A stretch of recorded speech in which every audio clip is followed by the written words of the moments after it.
ஒரு கை வச்சு பிரஸ் பண்ணிட்டான். அண்ணா என்னன்னா பண்ணீங்க இப்போன்னு கூப்பிட்டா, நீங்க இப்ப என் பின்னாடி நீங்க டச் பண்ணீங்களா இல்ல, நான் இப்படியே கேட்டேன். இப்ப என்னமா பண்ண சொல்றேன்? இது திமுக.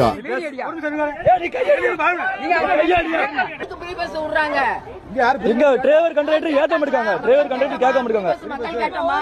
இது திமுக. என் தாய் உயிர் போச்சு, மாத்திரை 3 நாளா மாத்தி கொடுத்துருக்காங்க. நாங்க போட்டுக்கினே இருக்கிறோம். அம்மாவுக்கு ஆயிடுச்சு, இறந்துட்டாங்க. இது திமுக. குடும்பத்துல எவனையும் நான் ஓட்டு போட விட மாட்டேன். ஏன்னா நீ போட்டு நீ ஆட்சியில அங்க கௌரவமா உட்காந்துக்கிற. இது திமுக. தெரியாம ஊசியை போட்டு மருந்தை கொடுத்து கொண்டுறாங்க. கவர்மெண்ட் ஹாஸ்பிட்டலுக்கு விஷயம் தெரிஞ்சவங்க கண்டிப்பா போக மாட்டாங்க. இது திமுக. ஆட்சி படு மோசமா இருக்குங்க. கற்பழிப்பு, இது திமுக. கொலை கொள்ளை, இது திமுக. அவங்க ஆட்சி வந்தாலே ஊழல், அடிதடி, அடாவடித்தனம் இதுதான் இருக்கும்.